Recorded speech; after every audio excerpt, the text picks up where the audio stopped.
Well, it's a new year. Chance to start fresh and new, I suppose.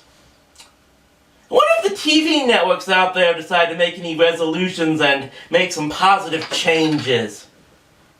Every single Teen Titans Go episode, all weekend long. I really need to stop getting my hopes up.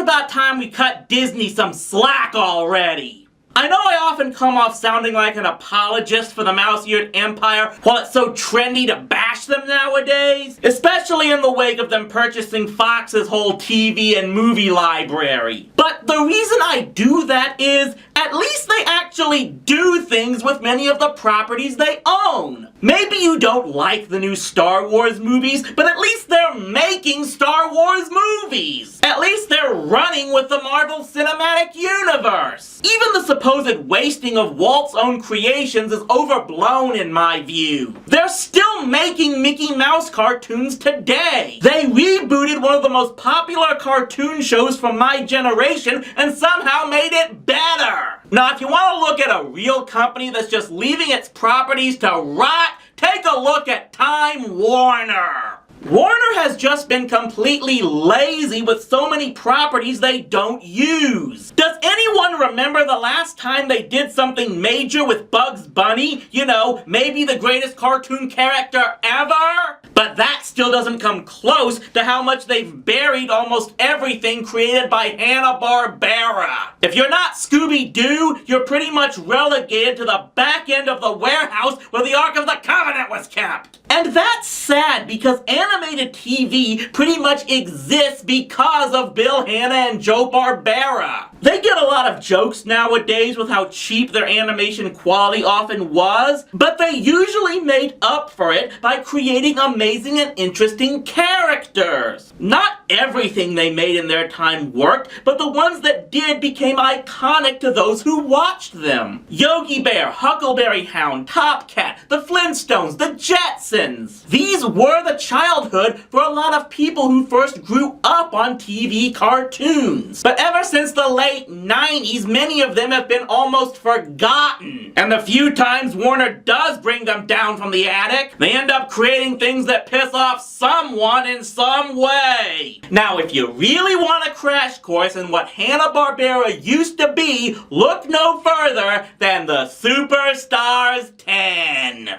We briefly talked about this a few times before, but back in the late 80s, HB just absolutely exploded in TV movie production after only sporadically making a few full-length productions for theater and TV. They released 10 movies on the small screen from September of '87 to September of '88. And within those movies were some of the most out-of-this-world stories ever told. Some of them even took place out of this world. And with this series currently experiencing its 30th anniversary, TV Trash is gonna take a look at every one of them right now. So let's get started with the first movie, Yogi's Great Escape.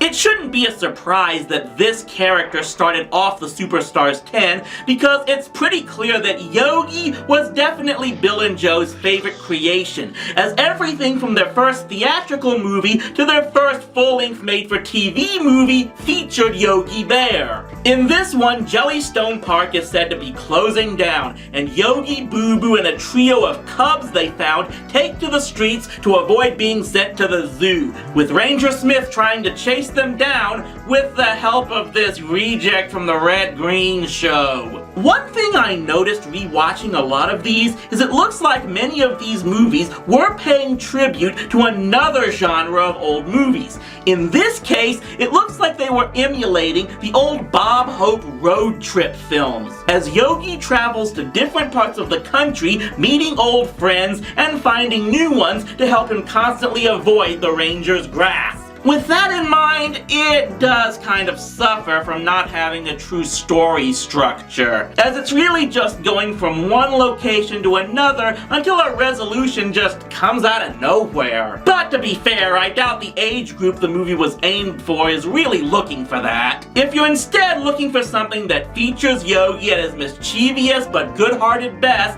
Yogi's Great Escape may be just what you're looking for. But while Yogi's Great Escape may be the actual first movie in the Superstars 10, it's probably not the one many of you remember the most. That would be the ultimate Hanna-Barbera crossover, the Jetsons meet the Flintstones. This is the type of meeting that I'm sure fans everywhere had been writing up in their heads for years. And it does make sense, given that the Jetsons were pretty much copied from the Flintstones to begin with. And I must admit, as I watched it over again, the story is actually a lot better than I remember. It's of course about how the Jetsons get sent back in time thanks to Elroy's experimental time machine that then sends the Flintstones into the future, and both families find themselves having to deal with living in a world completely alien to them. They really could have shortened the plot with just that, but they actually created an interesting story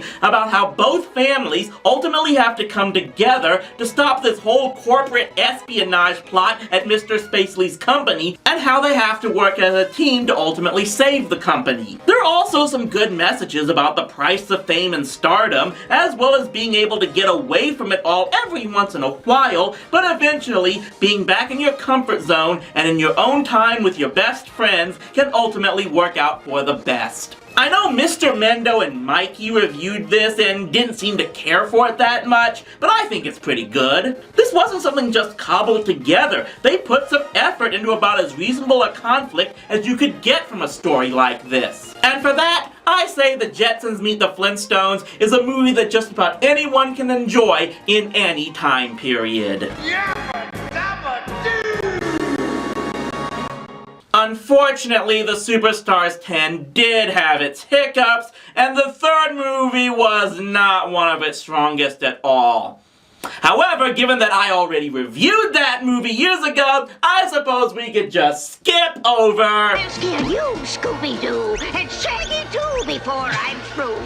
That's what I'll do. Oh, you torturous little fuzzballs! Yeah, anyone who's stuck by me all these years may remember this thing. Scooby-Doo meets the Boo Brothers. What can I say that I didn't say all those years ago? It's like they tried a mashup of the mystery format the franchise was mainly known for with the flat-out supernatural edge it looked like they were transitioning to in the 80s. And it failed hard. Mostly because of a plethora of side characters that were just so goddamn annoying, with the ones in the title being hands down the worst. I don't know if this is Scooby's worst movie, but it's definitely near the bottom. And sadly, all three of the Scooby movies in this set might make up that whole bottom. Yes, we unfortunately have more of these to get to. But we don't have to worry about that immediately.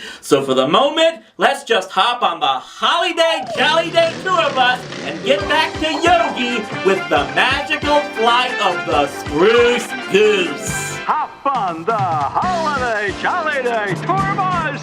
You know how you used to dream about going anywhere you wanted to in the world, maybe commit some heroic acts in the process? This movie is pretty much that incarnate. Yogi and the Hanna gang get trapped on the legendary Spruce Goose airplane during a tour, and the plane suddenly starts up and sends everyone on a worldwide adventure. Why? How? Who knows? All they they know is one moment they're saving penguins in the Arctic, and the next they have to stop Dread, Baron, and Mumbly from plundering the gold of Moolah Moolah. Yeah, they actually brought back these villain characters, despite apparently getting the full rights back to Dick Dastardly and Muttley by this time. I actually thought that was pretty cool. This is one case where you're really gonna have to turn your brain off and just enjoy the ride, because they don't explain a lot here. I don't want to go with the "it's magic, we don't have to explain it" gag, but it is pretty much a fantasy movie where things just happen and you roll with it.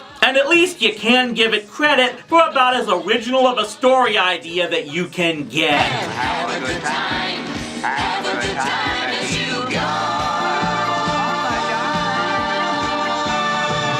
Sadly, that can't be said of Top Cat and the Beverly Hills Cats, which is all about how one of TC's friends, or maybe minions is the better term, inherits an estate and promptly becomes a hit target by the butler because he'll get the estate should the cat meet his doom in 48 hours. Yeah, this movie actually rips off the Aristocats 25 years before Garfield did it. You know, between this and those god-awful movies that came out this decade that Warner cared so little about that they outsourced the production, Top Cat has really gotten some of the worst movies out there from all the Hanna characters. Maybe TC just isn't right for his own movie because he's not the type of character that works there. He's not some brilliant white-collar thief like Danny Ocean that you can kind of admire. He's just a common street-side con man. Especially given that he spends this entire movie caring more about the money than his supposed friend. So it's really hard to root for the main characters,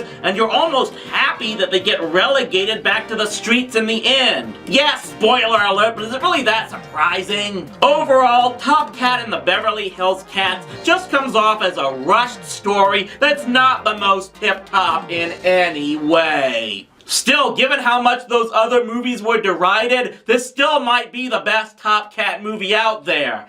The next on our list...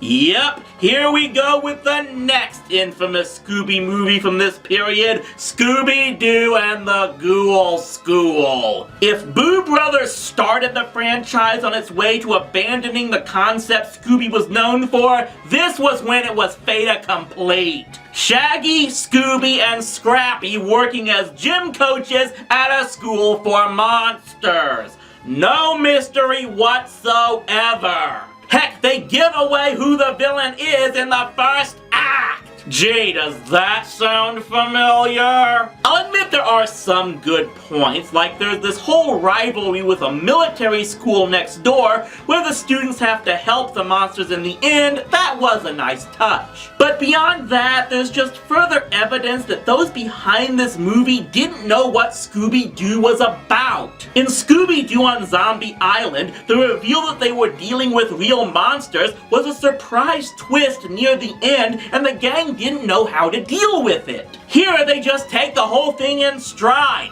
The two characters that should be the least able to deal with it. There's no mystery, the story doesn't make little sense, and while I still won't call it the worst of the Scooby movies either, it's still right up there as another reason why Scooby's dork age was clearly in the 80s. However, there is good news as things are about to really pick up, as we're about to get into the real crazy of this movie series. How crazy?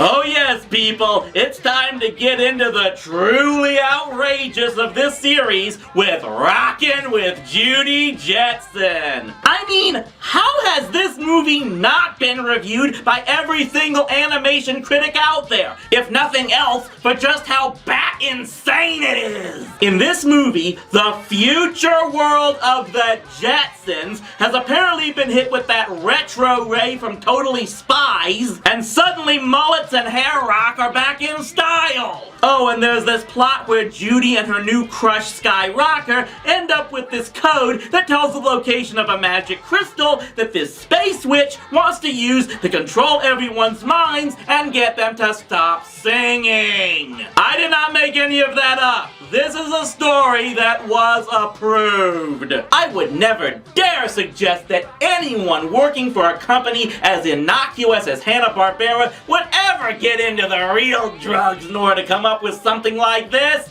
but yeah, just make your own theories. And yet, even with its nonsensical plot and huge gaping plot holes, I can't help but still like this movie just a little bit. If anything, just because the music is as catchy as all get out. Seriously, this theme song will get stuck in your head as badly as any Disney tune out there. What else could I say? This movie isn't just crazy, it's the epitome of just how crazy 80s animation could get. And maybe the best way to finalize it is from one of the lyrics of that theme song. You try it once, one little hop, and you'll be hooked and you'll never stop.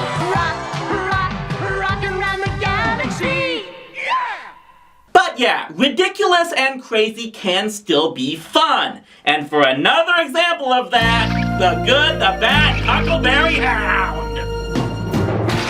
Yeah, you might have heard me sing the praises of this movie a couple of times before, and why not? This movie is just pure crazy fun. Granted, it gets a little more somber in the second act, but even that is kind of a pleasant surprise as to how deep some of these cartoon creators could get. This movie was co-written by future Animaniacs creator Tom Ruegger, and it shows. There's no other way to describe it except being Hanna-Barbera meets Blazing Saddles. Fourth wall jokes, anachronistic humor, about the only thing different between this and something Mel Brooks would make is no sex jokes, which actually makes it better in my view. Like Rockin' with Judy Jetson, this movie just embraces its crazy concept and runs with it. And in that sense, its tone is probably the closest to the original Hanna-Barbera shorts that many of these characters came from. All of it just adds up to a crazy, comedic, dramatic western ride that you need to rush to go see faster than all of those gold rushers in 1849.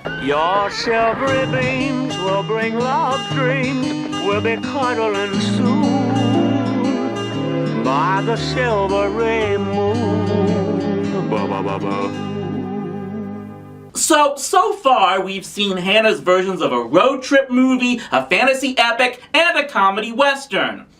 What if they tried their version of a bad B-50s sci-fi movie? Oh yes, was Rockin' with Judy and the Good, the Bad, and the Huckleberry not crazy enough for you? How about Yogi and the Invasion of the Space Bears? Simply put, Yogi and Boo Boo get abducted by aliens who send thousands of clones of them back down to Earth. Oh dear Lord, they'll pilfer the planet of picnic baskets in a matter of days! Yeah, this is probably the biggest example of where in the frack did they come up with an idea like this. But to be fair, they do give it a pretty decent third act structure for something like this. The only criticism I would really give to that is that it seems like the real climax is in the second act, and the third act is nothing but cleaning up what's left. For the movie whose basic concept might make the absolute least sense of all, I will give credit that Yogi and the Space Bears at least tried its best to make the nonsensical concept work in some way.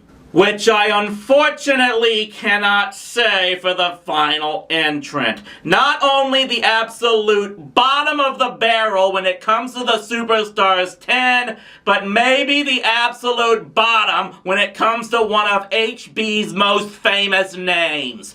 Scooby-Doo and the Reluctant Werewolf.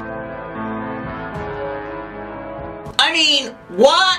Why? Who thought this was a good Scooby-Doo story? Shaggy is now a race car driver with a girlfriend, and Dracula wants to turn him into a werewolf to complete his rogues gallery so they can all race in what would be the wacky races if it was designed by Boris Karloff. I don't get it.